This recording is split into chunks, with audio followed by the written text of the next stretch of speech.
You're listening to this episode on Spotify, Apple Podcasts, or YouTube. Hit that subscribe button and leave us a comment. It would greatly benefit the show. I hope people don't listen to podcasts like, okay, we're going to turn on the TV now and sit, like radio in the 30s or something. Like, I listen to podcasts driving, taking dumps, and, walking around. Like, wait, you do those two together? Those are three separate things. Walking, taking dumps. Each of those paired only with podcasts. That's a busy morning. Yeah. No, like, actually, if I know I'm going to be taking a dump for, 5 minutes, which is average. That's at 1.5 speed, that's 7.5 minutes of a podcast. That's like 1/4 of the daily episode. Are you staying informed with the number 2 podcast?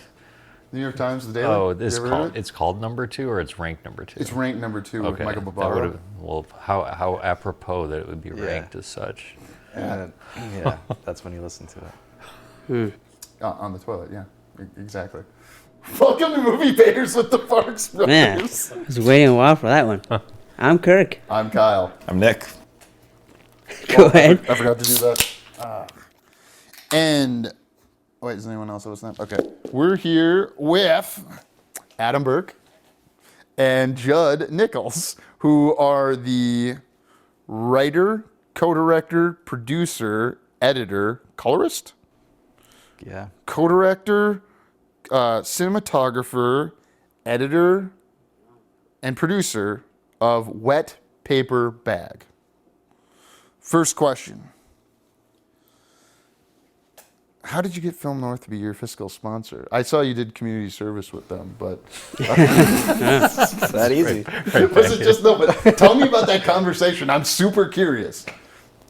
It's an online application, isn't it? Yeah, I don't think it's that hard, is it? What? Oh, I've never... So there's an online application. What does that mean? Basically, in order for people to donate money to your project and be able to write it off, it funnels through a nonprofit. And so they become the nonprofit, they accept the donations, they give the donor something that they can use for their tax records that says that they donated X amount of money, and then they take a percentage and the money comes to us. They take 5%, right? I think it was 6. Okay. Plus credit card fees if they use a credit card. But yeah, they were, great because they basically allowed us to go out and market to people and say, if you can donate, you're donating. It gives us a little bit of credibility. I think it validated our website. It was like to go onto a website and be like, oh, I'm going to give these guys money, I think is a little bit harder than saying, oh, I'm going to go through a 501c3. C3, there it is. So I was right. 501c3? I'm like, I think that's what that's called. Oh, the nonprofit? Yeah, the form. Yeah. Nothing to keep an audience like tax talk, right? Yeah. Dude, I'm going to go deep on tax talk and fundraising at the start of this. And I will watch the numbers plummet. I should have known that because Kirk and I are in the middle of, isn't our co-writer, she has a... Yeah, she has one of those. So that's what, I've literally been educated on this when I asked that question genuinely and learned it again. How much of your budget came from people donating? What percentage? I would say regrettably small percentage. I think it was 4%.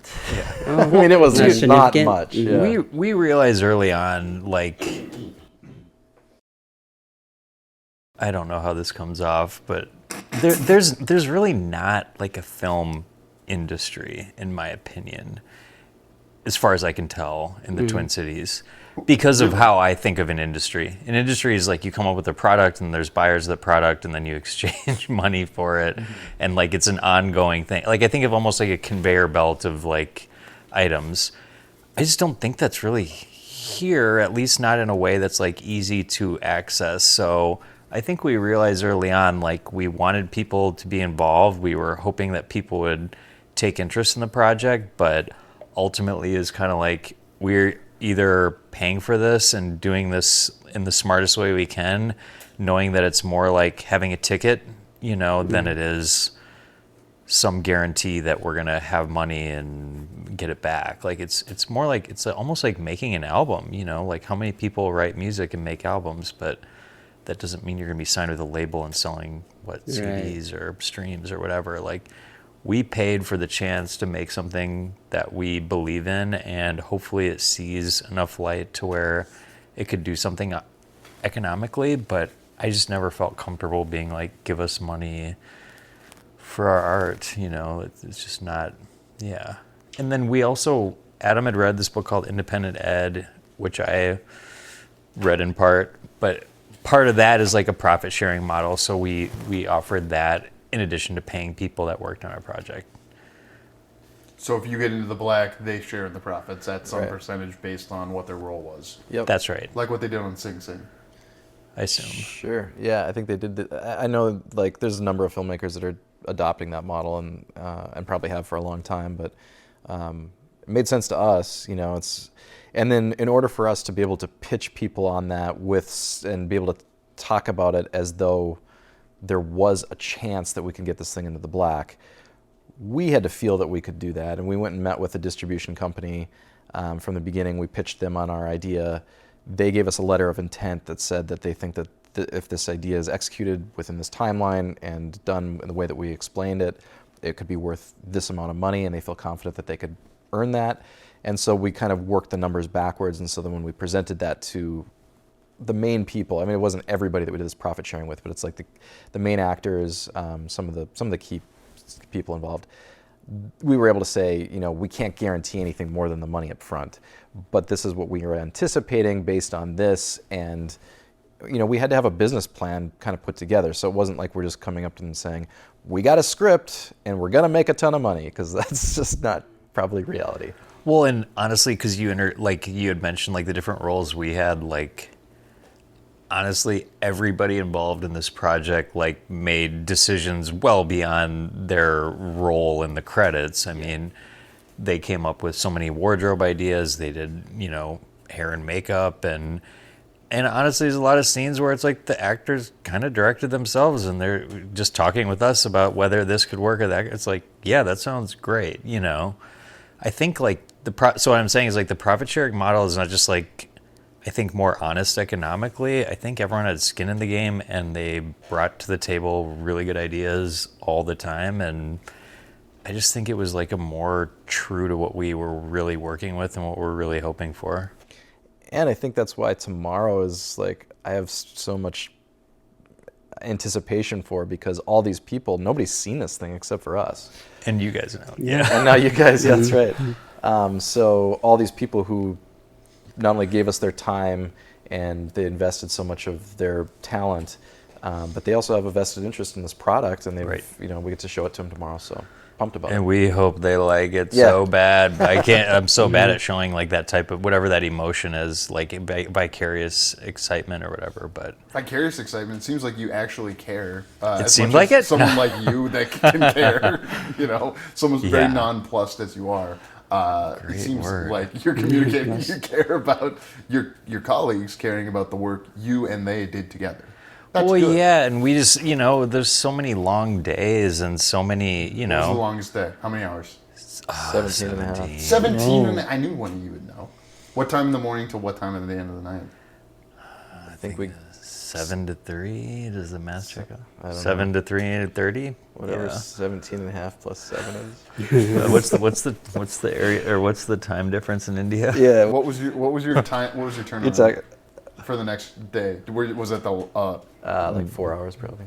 Yeah, we were up pretty early.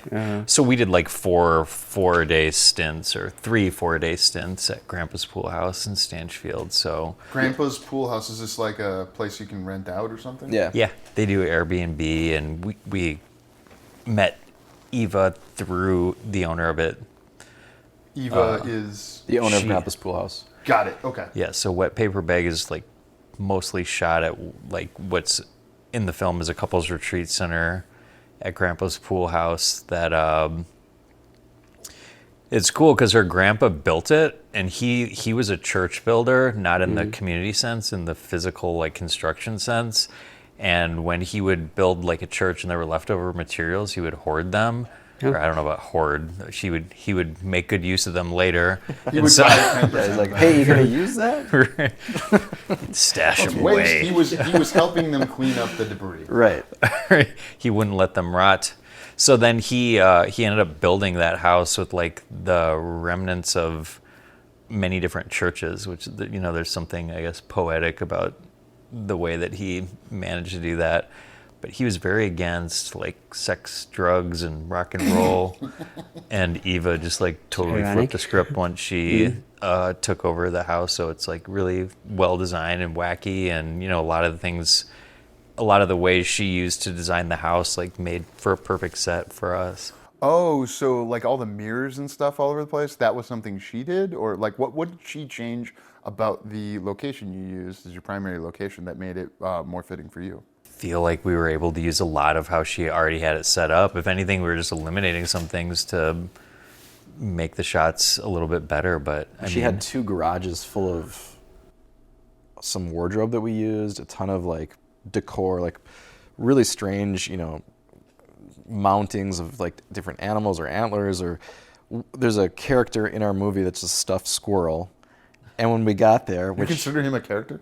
Well, I'll debate that. not a character, okay, a set piece, a prop, if you will. And we got there and we're like, Jud had spent a ton of money on this stupid squirrel. Yeah, that was. And we get to the garage, we're looking through all her stuff, and she's got another stuffed squirrel. We're like, what are the chances? Wait, what's a stupid amount of money?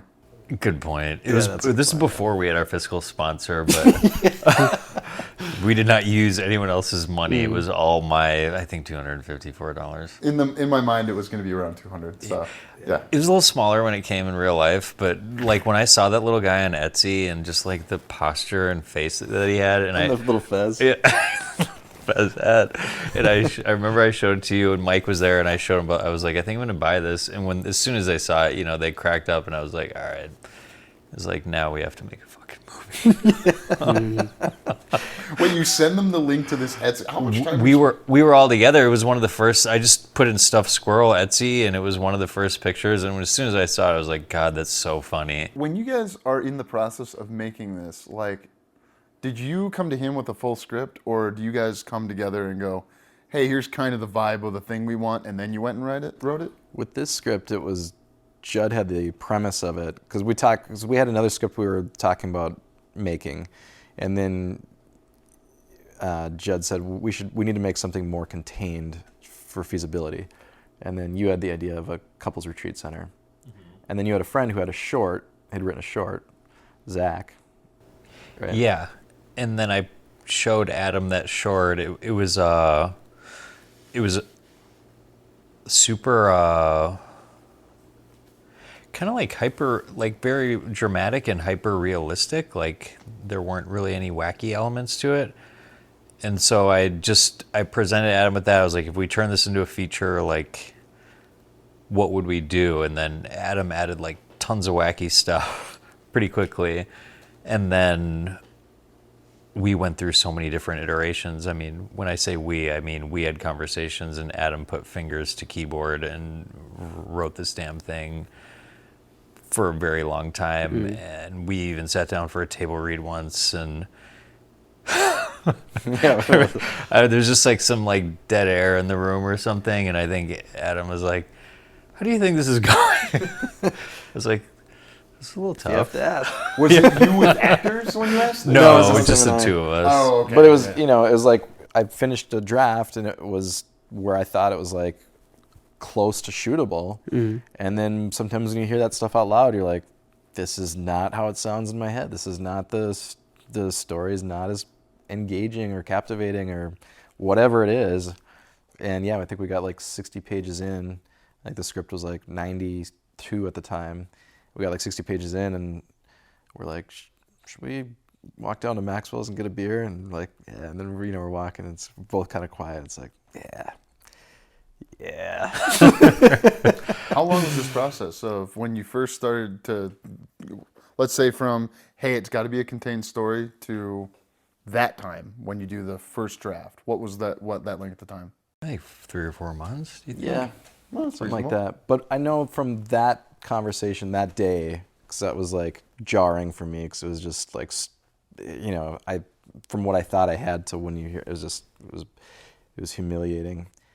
I think it was 1 week and I came back with a full new script. Wow. And like that was, and you know, there was a lot of elements from the other script that were brought over, but, and that's when I think we knew we were like, okay, this is something that we can whittle down. And Jud and then my brother Wes, I talked to him a lot, and like Saturday mornings we'd get on Zoom and, you know, kind of work through a scene with him, and you know, he gave some great ideas, and Jud had a ton of fun ideas, and so I have the credit of writing it, but you know, there's definitely a lot of seeds of other people's thoughts and ideas and throughout the whole thing. What? Oh, sorry. Go. I was gonna say part of I think what we're trying to do is, and maybe you guys already get this, but like there's certain stories that are like better for certain mediums, like, and I really wanted our story to be like good for like the movie medium. Like I wanted it to be a cinematic. I don't even know if you guys like the film, so I feel bad waxing like yeah. You know what I mean? Maybe you guys think I it get sucked. that. I enjoyed watching it yesterday when you sent us the link. I will admit that I watched part of it with Kirk in my sauna. It has That was a good time. And Nice. I can put it on my laptop there, God, and then we can. tell me it was the sex scene. We were in the We did when you get were there, in the yeah. pool, and we were and the sex scene. We were like, huh, I wonder It's what the interesting. conversation was like. Let's save spoilers. Spoilers, since we're not going to spoil. If you're hearing non-spoilers, in our spoiler section, we will be talking about things that logistically could be considered spoilers. We won't be spoiling the movie, since it won't be out in consumable format, because you guys are going to do a festival run for a little while. But what? Ideally. Right. Yeah. My main question is, when you like went and talked to, let's say, Nicole, your lead actress, what like were the one or two sentences you told her it was about to like get her to go, oh yeah, I'll learn more about this? Or anyone. What do you tell someone about this story? Like one or two sentences, like, this is kind of what it's about. You've said wellness center, you've said couples retreat. Okay. Wait, you looking for the log line, or Well, you could ask for the log line? You can ask for the log line. What's the long line of you guys' movie? Yeah. We've had a few different ones. I'm trying to think of the last ones that we landed on. It's a couples retreat center where they use a lot of different pharmaceuticals to, you know, administer therapy, and it's a psychological thriller. I think a lot of people are excited to be a part of something like that. But Nicole was different because she came to the table read. We had a friend who knew her, and we asked for actors and actresses to come to the table read, and she gave us some headshots, and we had picked Nicole to come in hopes that she would be good. And as soon as we heard her voice, we were just like, we gotta get her. We gotta get her. Yeah. But at that point, she'd already read the whole script. She'd already been through a whole table read, so to pitch her on it was a lot easier because she had already felt what the story was, you know. And when we did that table read, we asked like if people had ideas or feedback. We had come up with like a packet of things, and I think This is a different table read than the one where you guys walked down to Macwell as well. right. Yeah. So, like, how much of the script did you guys have before you actually started casting? Because it sounded like, was Nicole the first person you guys casted then? We knew Mike Breeden would be our Don Haberman. Like he was like it was written for him basically. And then same with Jan, the younger actor in it. We had worked with him on Wildcats, and Carter Monahan is so fun. We knew we wanted him to play that role. Should have him on. Yeah, that'd be so. Oh He's my awesome. God, you'd love hanging out with Carter. And we had hoped that we could get him on, but the content of the film is, you know, fairly adult. So like, I was wondering that. That's Yeah. one of my questions. Like, how do you go to his mom and say, so, you know, there's some she was sex at the scenes table and read, drugs." and Okay. so I mean, every word was said in that room, and then at the end, we're just like, "What do you think? Could Carter do this?" And she's like, "If he wants to," and he's like, "Yes." So Well, Wait, no, so remember he came to the table read before? No, but it was after we did the screen. We showed Wildcats to the casting crew at Jake's house, and his mom was there.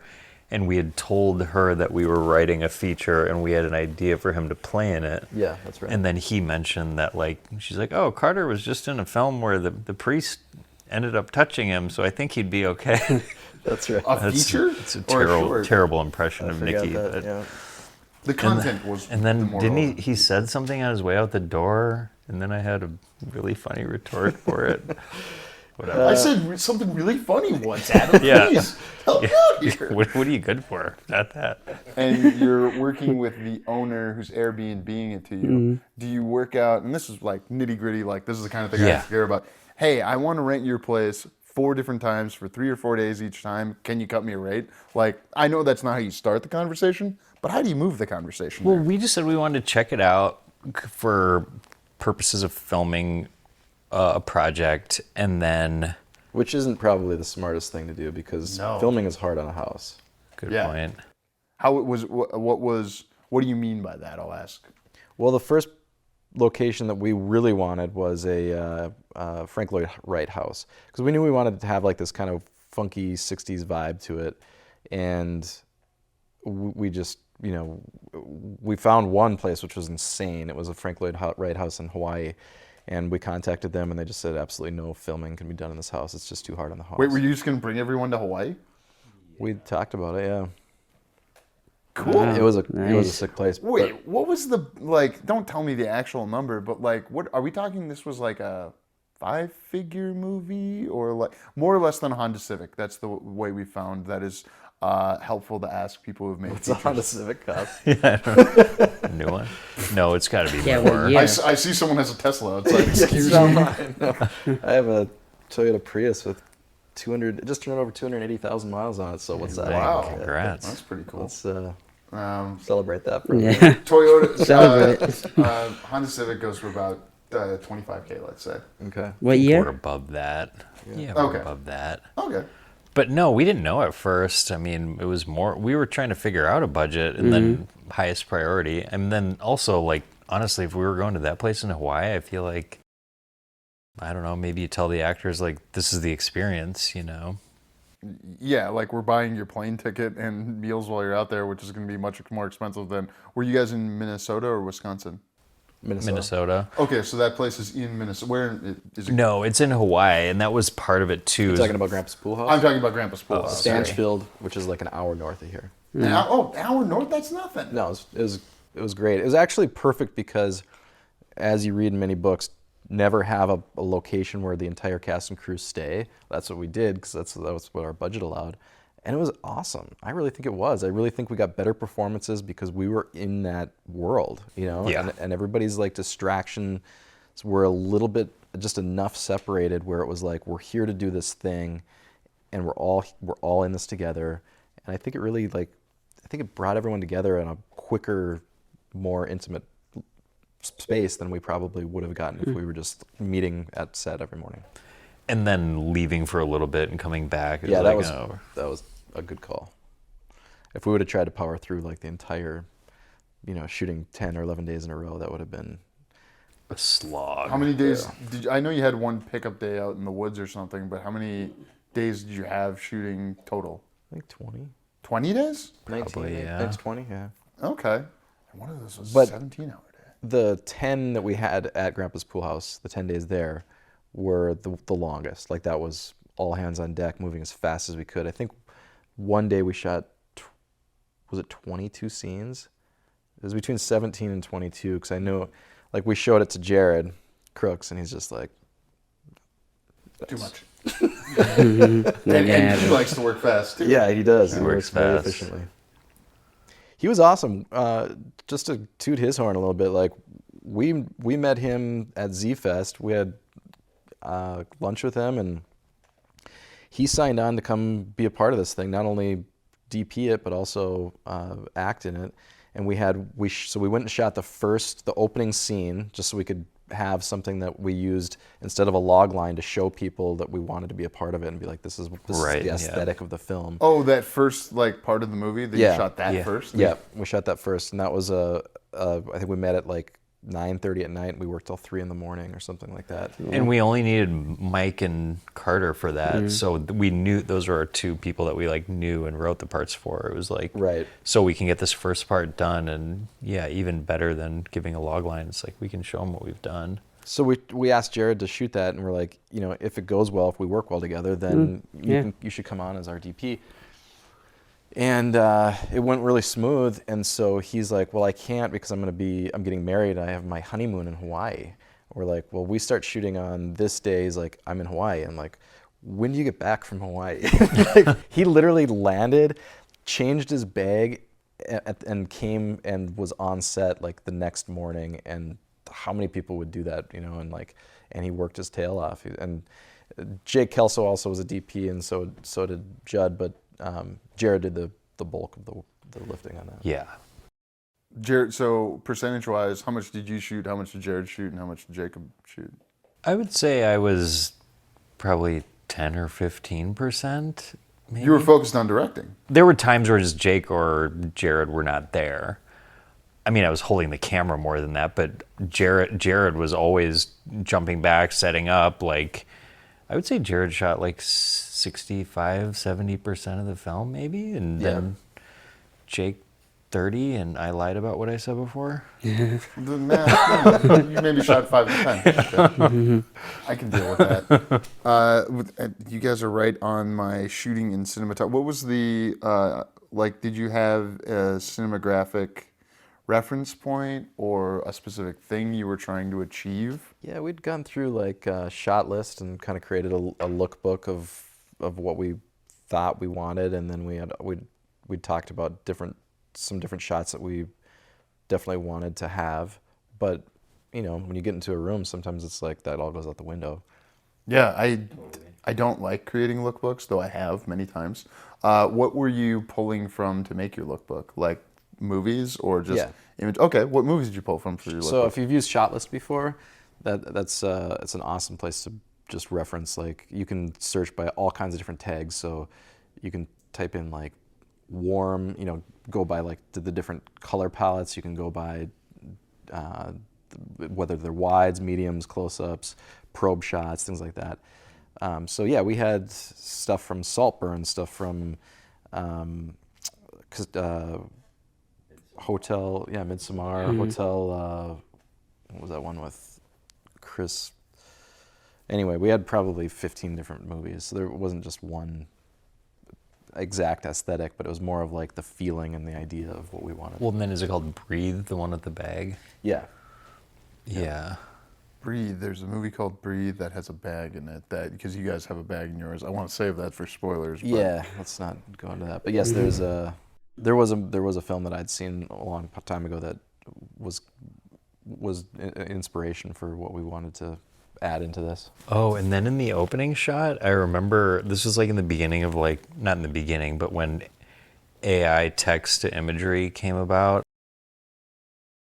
And I know, you know, we all hate it because we're sensible people. I play with it every night with my daughter. Usually I have her try to come up with pictures, and it can be really fun because actually I also made her take lessons on how to prompt it, but Yeah, I mean, I don't hate it. Love hate, at least. It's probably bad. It's tool fascism, whatever I'm supposed to say. But I had put into the image generator like a description of how we pictured the first scene, and it spit out an image, and I was like, this is so great. When we shot that opening scene, it seriously looked just like what it had spit out. I mean, somewhat coincidentally. Well, and even like there was the last pickup shooting day I wasn't able to be at because I was in Portugal.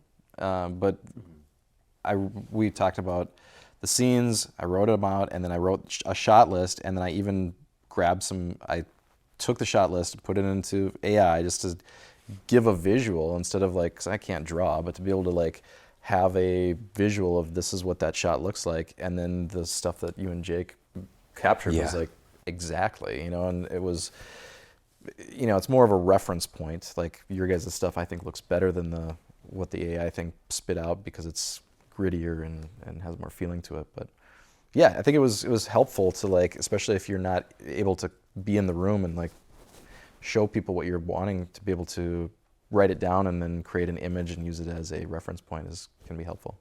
My experience with my band has been that they don't care about like, hey, if I have to like give my singer would say, I want to get this guitar part, but I don't play bass. So I know how to like do it on guitar, or I can like feed it and then I'll give it to the AI to do it and then give it to the bass player to like, this is what I was thinking. Can you be inspired by this?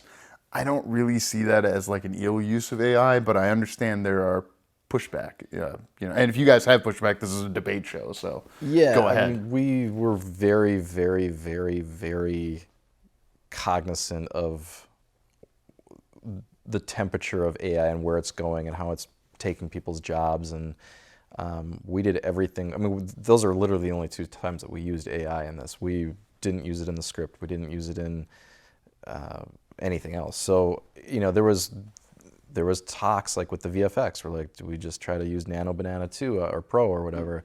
And then we're like, no, we haven't done anything with AI. We should hire somebody, and we did. We hired a VFX person that did a great job. So, And you don't know if they used any AI tools. yeah, right. He's so good at Nano Banana.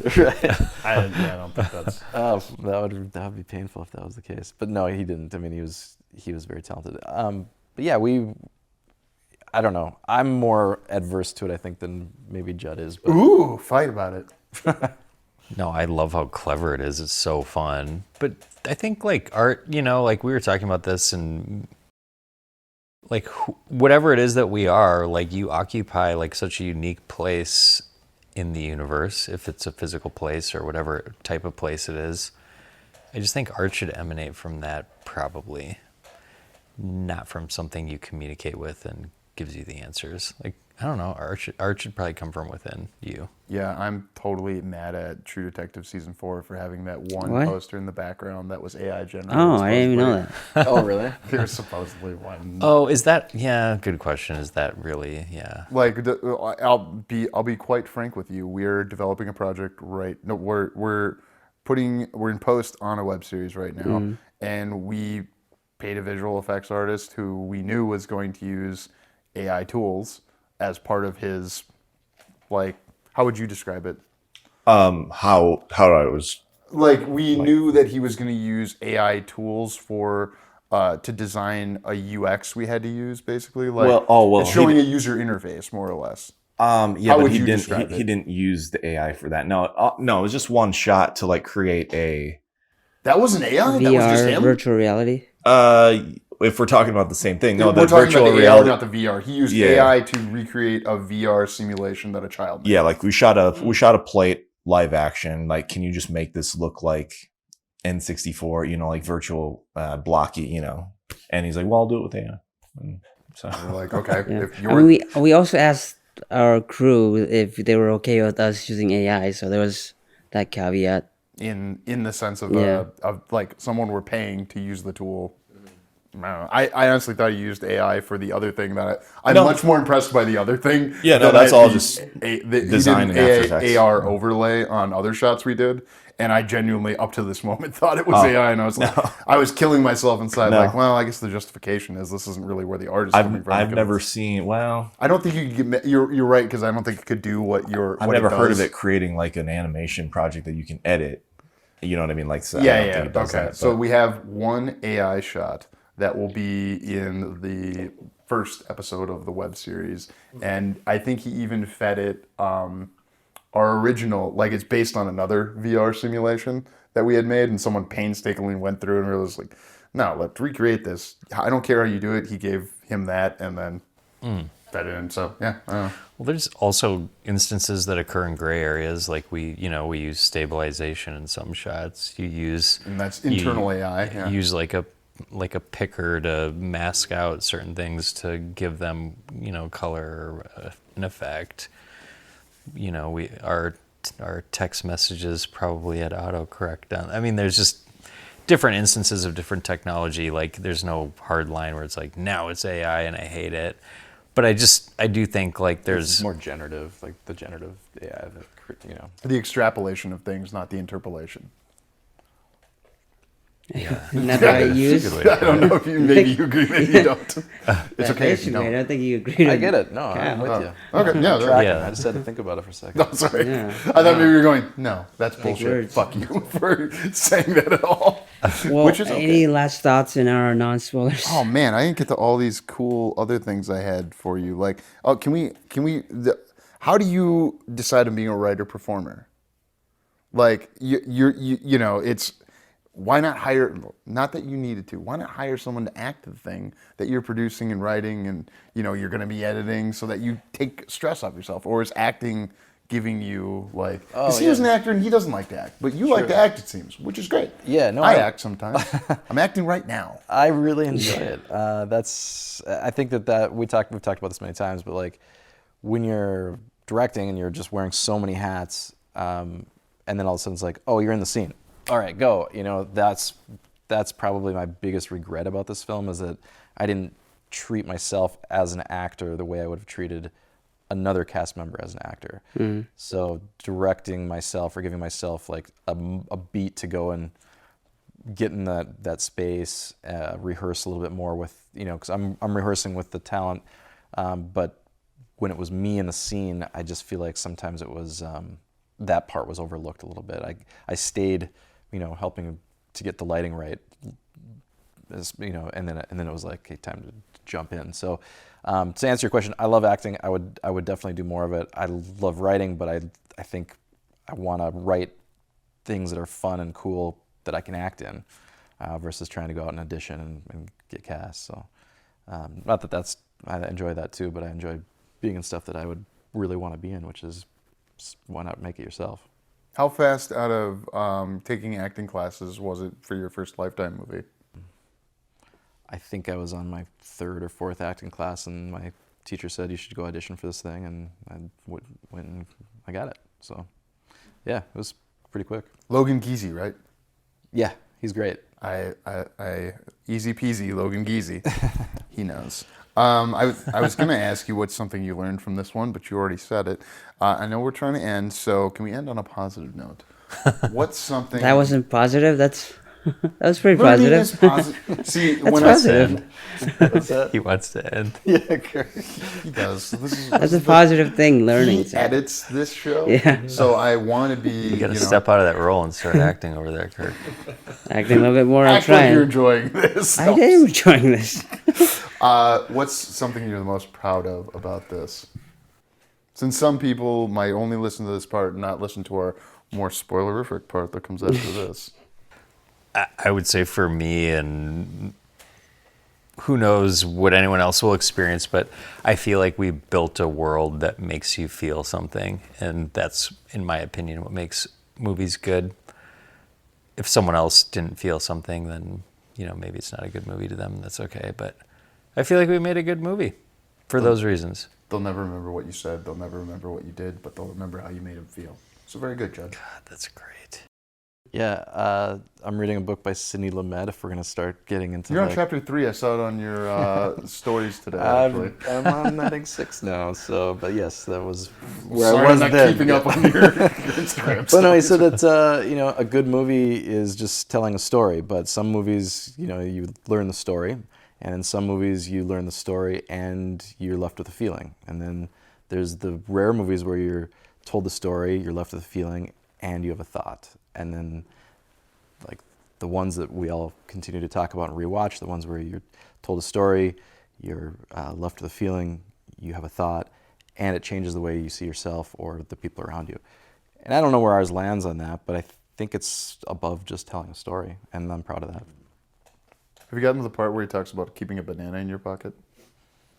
No, but Kiss that of seems like monkeys? common sense. No, well, yeah, it definitely is, because then you know. There's the gym he and I sometimes meet at, the Gatlin, who is like one of the better fighters at our gym, and just will rock people during sparring. I saw him eating a banana after class, and I was like, God damn, Gatlin's a smart guy.